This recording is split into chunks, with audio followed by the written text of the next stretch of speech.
Namaste, welcome to this video. My name is Anemone, and in this video I will talk to you about my opinion about the coronavirus. So a lot of my students from yoga and some of my friends and colleagues, they have asked me to share my point of view about the coronavirus. But it's taking me a while to make the video because I felt a lot of anxiety and fear from this question. I was so surprised that someone would want my opinion, and just the way that I was thinking about it started a whole inner process about stepping up and becoming my true self in front of a camera. And this has been quite a challenge for me, and I'm so happy that now I'm able to do it. Maybe one day I will do a video about that. Anyway, there's so many ways to see this corona situation in the world right now. And what I do for myself is that I find talking with the universe is very helpful, and asking for answers directly from the universe has helped me a lot. But also to listen to the teachers that I follow and to find their point of views, which I find helpful. So whenever I hear a point of view about the virus that is making me feel more fear, anxiety and hopelessness, or even like this kind of the world is going under feelings, it makes me feel small, and it actually makes the situation worse. This is kind of an explanation I would call not helpful. So my suggestion to you is, if you find an explanation that is making you feel calm, more at ease, and is giving you the ability to just rest in your own self, then it's a helpful explanation. And of those, I have two perspectives that I find very important that I want to share with you. The one perspective is that when we are in this situation where we are in lockdown, where we are in quarantine, we cannot leave, it can trigger some old patterns from past lives, experiences where we were in captivity. And it can also trigger this fear inside us that we're not in control. And that is what we in the spiritual world call surrendering. That we're being forced into surrendering, that we're being forced to see that we're never in control about any circumstances. Actually, the only control we have is how we react and feel about the circumstances that we're in. But we're not able to change it, even though sometimes we have the illusion that we are. And so what's going on a collective level is that a lot of people are being pushed into surrender. They're being pushed into their next level of understanding, which is also their next evolution. It's like they're being transformed. And once you are being pushed into transformation, there's a lot of emotion that can come up, because emotions are something we need in order to transform, but it's also the emotions that can show us what it is that was inside that is ready to be healed and released and sent back to the universe. So a lot of us will experience these kind of ups and downs, and especially downs, unfortunately. And some call this the dark night of the soul.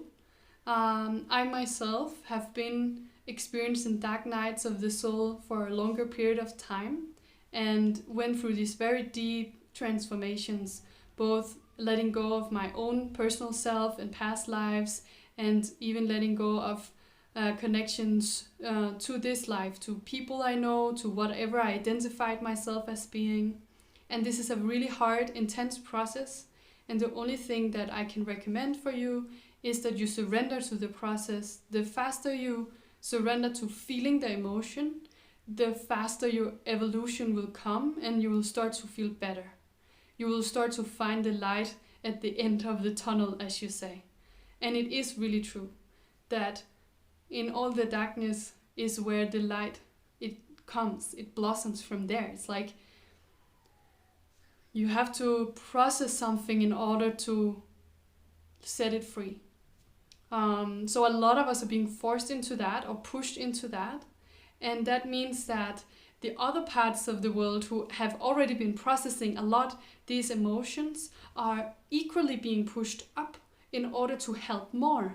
This means that those of us who are light workers, yoga teachers, masseurs, physical therapists, any kind of therapy really, we're being lifted into a new level of consciousness where we can understand things from a higher perspective. This means understanding from what in popular terms is called 5-dimensional perspective. And in the 5D dimension, you can understand that you already know the future because everything already happened. So you can be very calm that everything is already laid out. You find your trust in the universe, whatever that means for you. Your trust in the divine or in God or any specific god or goddess that you work with. And you start to really embody this understanding. You will start to be able to affirm more your own life and to also manifest. So this is really a level of new evolution depending on where you are on your spiritual journey.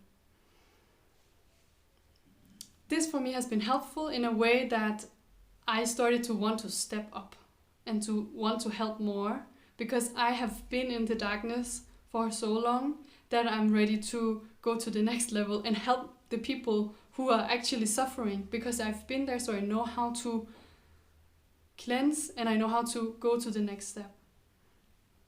The other perspective is that in order for this world, this earth, Mother Earth, in order for her to really heal, a lot of us needed to stop what we were doing. Most of the countries in this world, all of us, we're part of the suffering that Mother Earth have been experiencing for thousands of years. And she needs to heal. So this is really all a part of an ascension. It means to transform the whole world in order for it to become more peaceful, healthy and whole. All of us needed to take a break, to stop what we're doing in order to give the mother a break to heal. So she's healing right now. And we see it. It's starting to be very visual for us, especially in India right now, where we see the holy waters is all of a sudden clear just in 2 weeks. And it's really Mother Earth that is healing. And in order for her to heal, we need to continue to be mindful of her even after this experience. This experience will show us that it is possible to heal the world.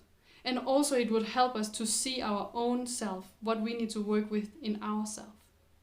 And last but not least, these two combined is actually creating a new world. It's like they call it a new age, but it's a new understanding, a new perspective of life that will blossom. And it's to come into the feminine, to come into the understanding that emotions, they're okay. They're allowed to be here. The body is important. And how that we can integrate love and compassion in each actions.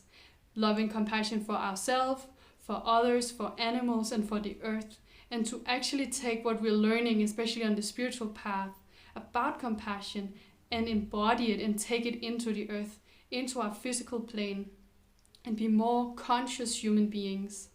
Some call it the Aquarian age, some call it the Golden Age, but definitely it's about coming more into the feminine, coming more into the body, and we're seeing it on a collective level that all this healing is going on.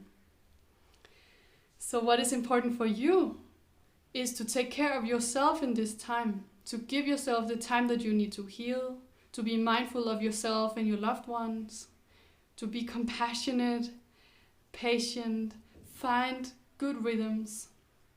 This is everywhere on the internet right now, but I do agree it's important to eat 3 meals a day, do some physical activity, but also maybe on an emotional level, take time to feel yourself, draw, dance, express yourself, and allow yourself this time to relax also and to transform yourself, to become the person that you're here to become in order for you, but also for your loved ones and for the whole world to heal.